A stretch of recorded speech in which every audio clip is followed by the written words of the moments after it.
평안하셨나요? 아멘. 오늘도 우리의 찬양 받으신 하나님께 박수의 영광을 드리겠습니다. 여러분 반갑게 인사 나누겠습니다. 안녕하세요. 참 잘오셨습니다. 안녕하세요. 예, 한번 따라하시죠. 하나님의 때를 기다리라. 하나님의 때를 기다리라 라는 제목으로 함께 은혜를 나누고자 합니다. 어떤 사람이 꿈을 꾸었는데 그 꿈 속에 맛있는 방울토마토가 나와서 그 방울토마토를 맛있게 먹고 보니 그 토마토의 숫자가 하나, 둘, 셋, 넷, 다섯, 여섯, 7개였다고. 그런데 꿈에서 깨어나서 자기 책상에 있는 시계를 봤던 거예요. 아, 글쎄요 여러분, 마침 그 시계가 가리키는 시간이 7시 77. 그래서 기분 좋아서 아침에 기분 좋게 세수하고 출근하기 위해서 식탁에 앉아서 아침밥으로 나온 김밥을 먹었는데 김밥이 몇 개예요? 7개. 777 기분 좋았다고 이제 출근하는 버스를 타기 위해서 버스를 타는데 마침 그때 타게 된 버스가 몇 번이에요? 7번이에요. 그래서 7777 이거 분명한 하늘의 계시다 생각한 이 사람이 점쟁이를 찾아갔어요. 그러자 점쟁이가 부적을 사랑하면서 이렇게 얘기하더랍니다. 한번 따라해보세요. 동쪽으로 가라. 동쪽. 그래서 이 사람이 기분 좋아서 자기가 있는 곳을 기준으로 해서 동쪽으로 갔다가 동쪽으로 한참 갔는데도 아무것도 없어요. 그런데 점쟁이가 얘기합니다. 따라해보세요. 더 가라. 더 가라. 그래서 한참 동쪽으로 갔더니 여러분 커다란 경마장을 만나요. 그래서 이 사람이 생각합니다. 저 경마장이 오늘 이 운의 끝장입니다. 그래서 자기가 모아놨던 모든 돈을 은행에서 찾아서 그 경마장에서 달리고 있는 말, 경마장은 여러분 이 돈을 투자해가지고 말에게 투자해서 말로 하여금 이 돈 버는 도박장입니다. 그 도박장에 가서 7번 말에다가 자기가 벌었던 돈을 다 투자했어요. 여러분 결과가 어떻게 됐을까요? 7마리 말 중에서 이 7번 말이 7번째로 들어와서 꼴등을 해서 전 재산을 다 잃었다라고 하는 이야기. 여러분 무슨 이하의 가치관이요? 요사이 TV 예능 프로그램을 보다 보니 연예인 하다가 무당이 되었어. 연예인 하다가 점쟁이가 된 사람을 찾아서 그 사람의 삶을 이렇게 보여주는 것을 보면서 제가 가져진 생각입니다. 물론 그 방송을 만든 작가는 여러 가지 주제라는 이유 하에서 얘기하는 것이라고 저는 알고 있습니다만 문제는 너무나도 아무렇지도 않게 무당에게 가서 점을 치는 건 괜찮은 것이고 점쟁이 찾아가는 것은 아무렇지도 않은 것이구나라는 인식을 보는 자로 하여금 심어주고 있는 것이 문제예요. 그 프로그램을 진행하는 사회자 교회 집사입니다. 거기에서 좋다라고 박수 치는 분 교회 권사님이에요. 사랑하는 여러분, 저와 여러분 하나님을 믿는 자녀입니다.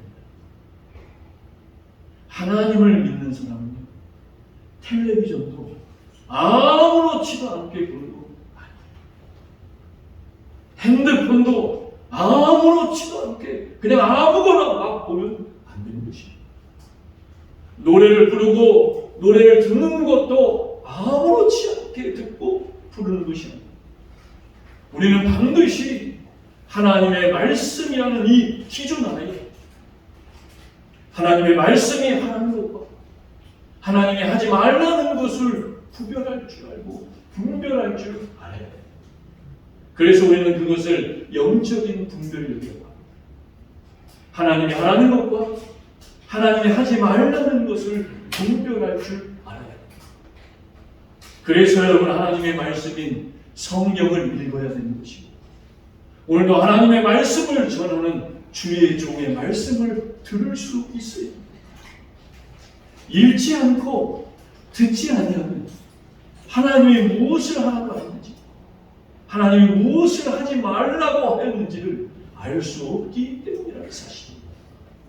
오늘 성경에 하나님은 우리에게 이렇게 말씀하십니다. 우리 예레미야 29장 8절 말씀 같이 한번 읽어봅니다. 시작. 만군의 여호와 이스라엘 하나님께서 이와 같이 말하노라. 너희 중에 있는 선지자들에게와 점쟁이에게 미혹되지 말며 너희가 꿈도 보지 듣고 믿지 말라. 아멘. 다시 한번 읽어보세요. 시작. 만군의 여호와 이스라엘 하나님께서 이와 같이 말하노라. 너희 중에 있는 선지자들에게와 점쟁이에게 미혹되지 말며 꿈도 보지 듣고 믿지 말라. 아멘. 29절에 뭐라고 합니까? 선지자들에게와 점쟁이에게 미혹되지 말라. 여기서 말하는 선지자는 예레미야 29장에 나오는 거짓 선지자 하나냐를 말하는 것입니다. 이 거짓 선지자 하나냐는 오늘날로 말하면 거짓 목사를 말합니다. 그리고 점쟁이들은 제가 아까 말씀드렸던 무당과 정치는 자들, 그들에게 뭐 하지 말래요? 미혹되지 말라는 것입니다.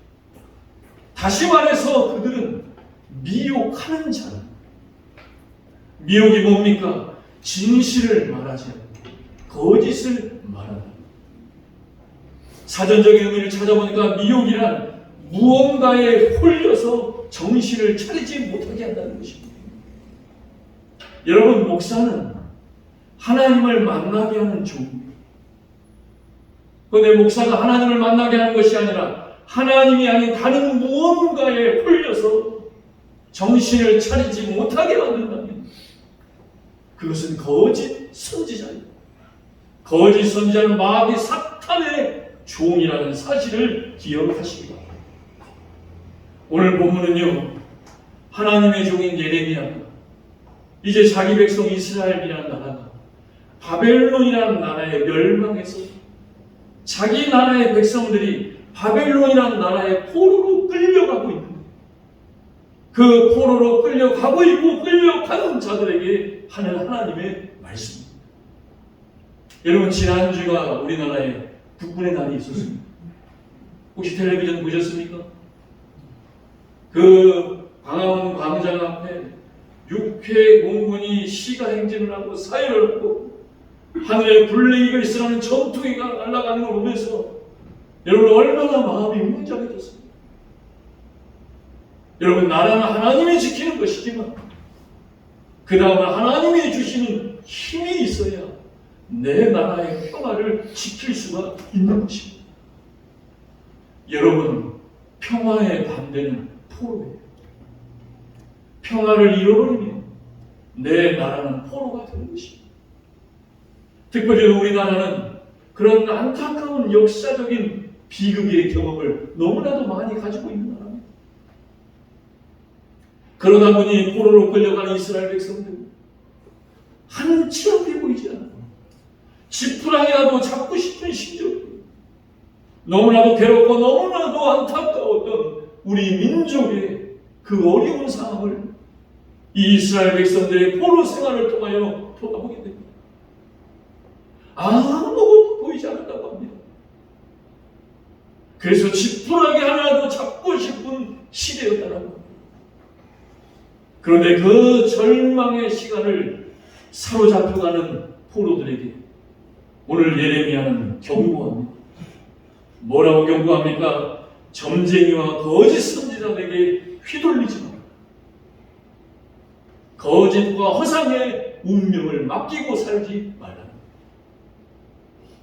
무슨 말입니까? 내 상황이 어려우니 이런 거짓말들을 따라가게 있습니다. 사람이 연약해지고 보이는 것이 없다 보면 이렇게 거짓말로 선동하는 자들을 따라가게 되더라고요.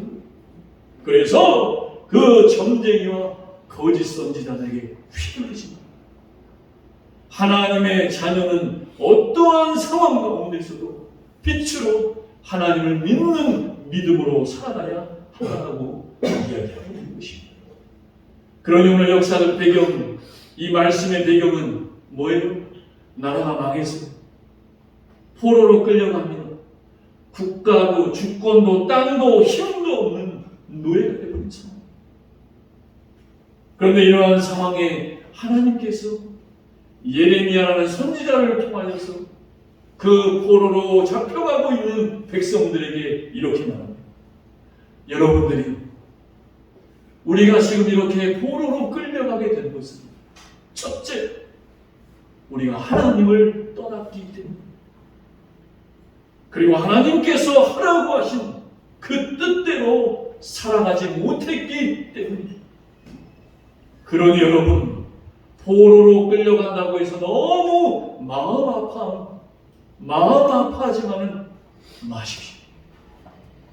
포로로 끌려가는 것, 그것이 바로 하나님의 뜻이라고 하나님은 나에게 말씀하셨습니다. 그리고 말합니다. 하나님은 약속하셨습니다. 지금으로부터 70년이 지나면 우리나라를 다시 이곳으로 돌아오게 하셨습니다. 우리나라를 다시 회복시켜 주신다고 약속하셨습니다. 그러니까 여러분, 지금 포로로 끌려가고 있는 백성들에게 뭐라고 말하는 거예요? 포로로 끌려간 이유는 너희가 하나님을 떠났기 때문에. 그리고 포로로 끌려가는 것이 하나님의 뜻이다. 그런데 하나님이 약속하셨습니다. 70년 후에 포로에서 돌아오게 하실 것입니다. 자, 저와 여러분이 지금 포로로 끌려간다고 생각해 보세요.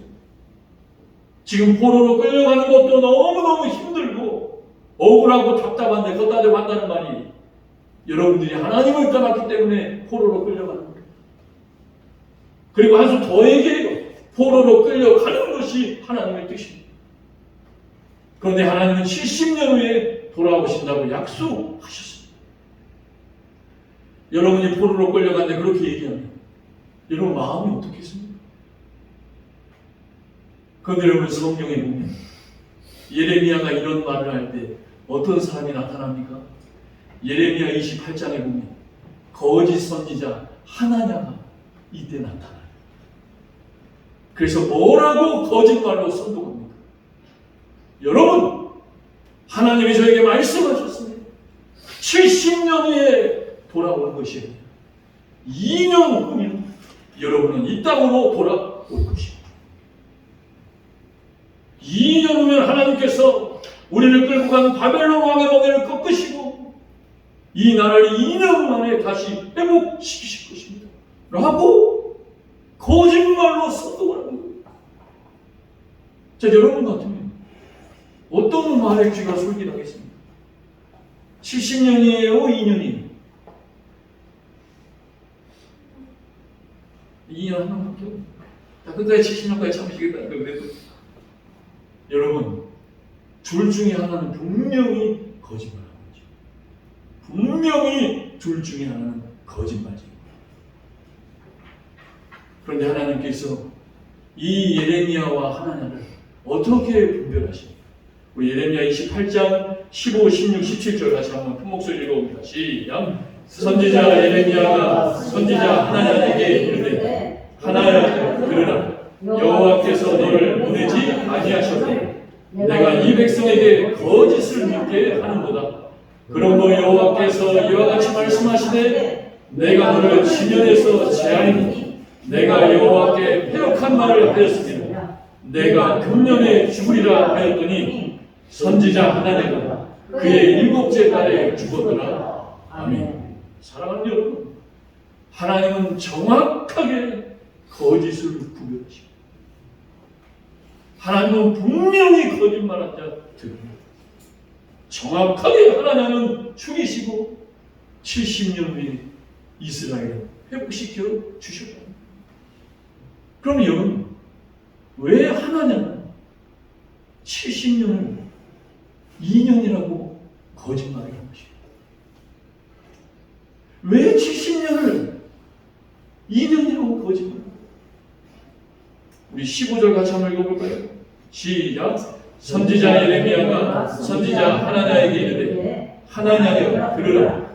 여호와께서 너를 보내지 아니하셨거늘 내가 이 백성에게 거짓을 믿게 하는도다. 아멘. 여호와께 보냄을 받지 않는 자는 거짓말합니다. 이 하나님은 하나님께 보냄을 받은 자가 아니에요. 그런데도 보냄 받은 내 말을 믿네? 척 한 번 더 합니다. 그러다 거짓말. 그러다가 거짓 선지가 되어 결국 그 거짓 때문에 죽더라고요. 제가 신학교를 처음 갔을 때요, 다 하나님의 종이 되겠다고 60명이 한 반에 왔어요. 60명이 다 하나님의 종이 되겠다고 왔는데, 제가 지금 돌이켜서 생각해 보니까 그 하나님의 종이 되겠다라고 한 부류는 세 부류로 나눠지더라고요. 첫째는 부모님이 어렸을 때 서원계를 한 거예요.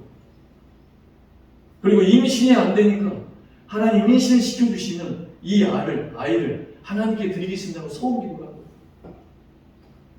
그러니까 여러분, 구약에 보면 서원기도 아니면 하나님 죽이십니다. 그러니까 무서워가지고 안 할 수도 없고 할 수도 없고 어쩔 수 없이 서원기도 때문에 오는 부류가 1번 부류. 두 번째 부류는 어떤 부류냐면요, 교회에서 교회를 열심히 합니다. 교회에서 봉사하시 너무 잘하니까 옆에 주위에 권사님, 장로님, 목사님들 얘기합니다. 너 신학해라. 너 같은 사람이 신학을 해야 돼.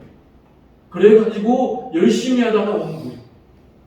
마지막 세 번째 부분, 자기 마음대로 살다가 하나님께 두드려 맞고 이제 정신 차려서 온 부류. 제가 보니까 여러분, 1번, 2번 부류는 대부분 그만두더라고요. 3번 부류도 많이 그만둬요. 근데 그나마 목회를 하는 부류는 3번이더라고요. 저는 어떤 부류가 잘했는지 못했는지 얘기하는 거 절대 아닙니다. 오히려 목회를 빨리 그만두는 게 잘 볼 수 있어요. 지금 목회를 계속하는 것이 나는 천만의 말씀입니다. 중요한 것은 이 세 부류 가운데 안타까운 게 보면 내가 주의 길을 가다가 그만뒀잖아요. 그럼 이 자리에서 내려와야 돼요. 근데 아직도 내려오지 않고 신학교 들어갔을 때의 감성에 빠져서 기도는 안 하고 성령 충만하게 살지는 않으면서 그러다가 실수하는 경우를 보게 돼요. 그러면서 거짓말하게 됩니다.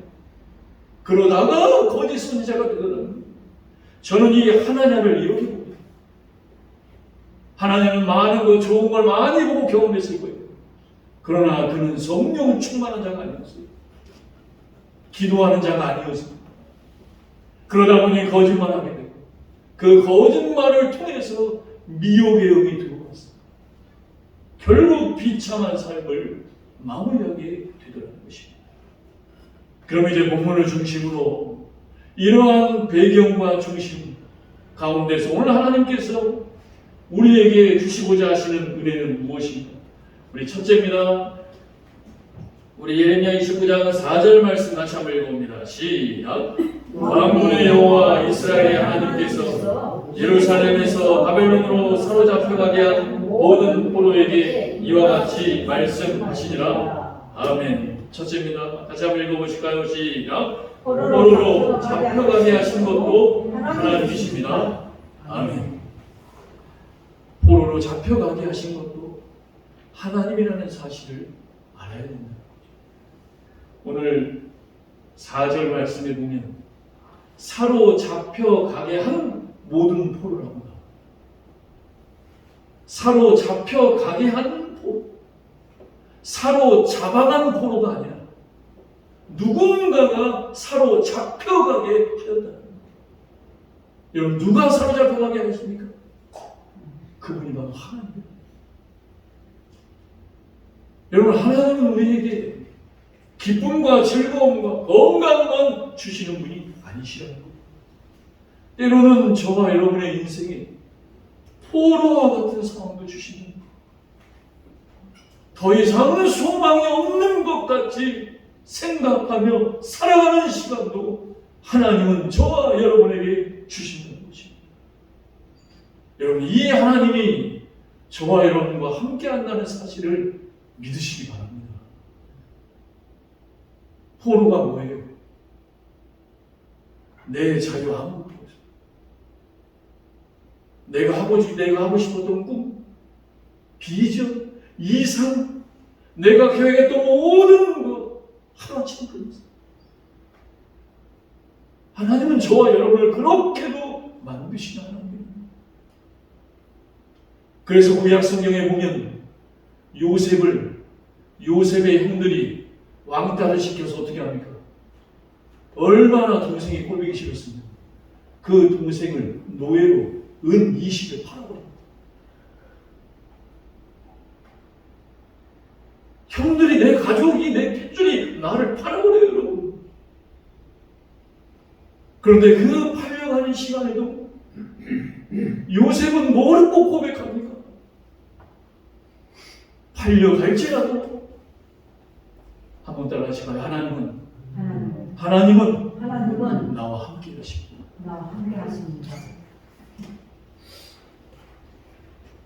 팔려가는 중에도 하나님은 나와 함께 하십니다. 정말 대단한 믿음입니다, 여러분. 나는 조금만 어려워도 이게 정말 하나님이 나와 함께 하는 건지 뭐 하는 건지 날마다 원망 불평하며 사는데, 노예로 팔려가는데도 하나님 나와 함께 하십니다. 팔려갔다가 보디발의 아내에게 억울하게 누명을 씌워서 이제 어디에 들어가요? 감옥에 들어갑니다. 억울한 누명을 써서 잘못한 것도 없이 또 감옥에 들어가요. 감옥에 들어간 그 순간에도 요셉은 뭐라고 고백합니까? 하나님이 나와 함께 하시다. 하나님이 나와 함께 하시다. 그러니까 여러분, 정말 이 어려움이라는 경험, 이게 있는 자는 하나님이 쓰십니다. 고생이 없는데 뭘 알겠습니까? 고난이 없는데 고난 당한 사람 앞에서 뭐 말할 수 있겠어요? 그래서 이 길을 가는 게 쉽지 않은 것 같아요.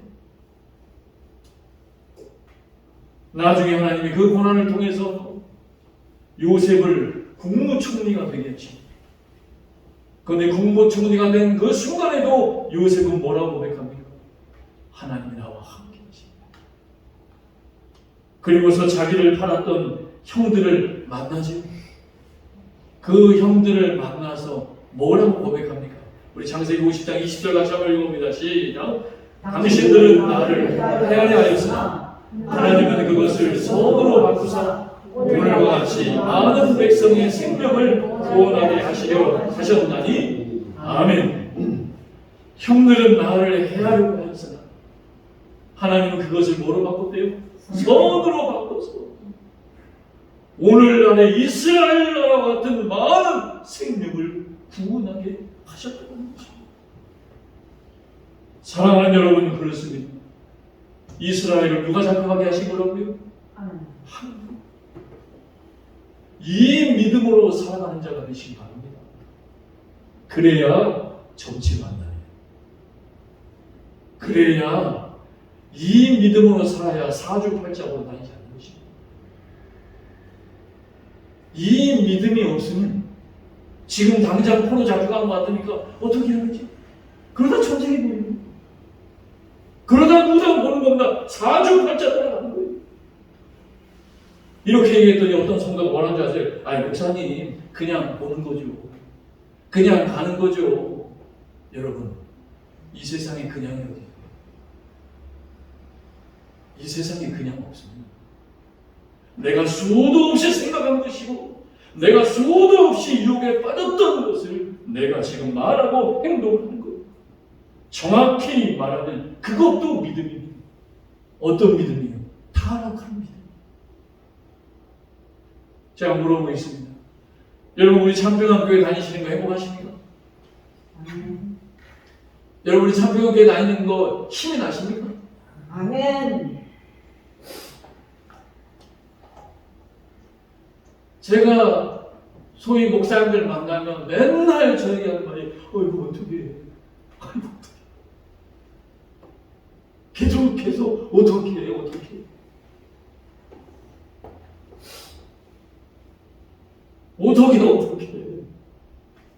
그럼 어떻게만 생각하다 보면 어떻게 해야 될 방법만 찾으려고 해요.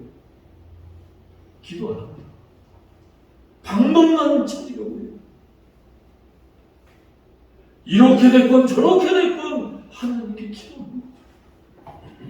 그럴 때 하나님께서 저와 여러분의 환경을 선으로 바꾸셨습니다. 오늘과 같이 우리 참평한 교회를 통해서 많은 백성을 구원하게 하여 줄 줄 믿습니다.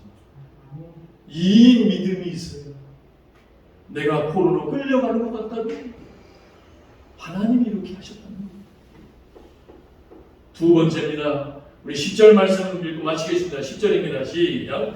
여호와께서 이와 같이 말씀하시니라. 바벨론에서 70년이 차면 내가 너희를 돌보고 나의 선한 말을 너희에게 성취하여 너희를 이곳으로 돌아오게 하리라. 아멘. 두 번째 제목 같이 한번 읽어봅니다. 시작. 하나님의 때를 기다리라. 아멘. 오늘 10절에 뭐라고 합니까?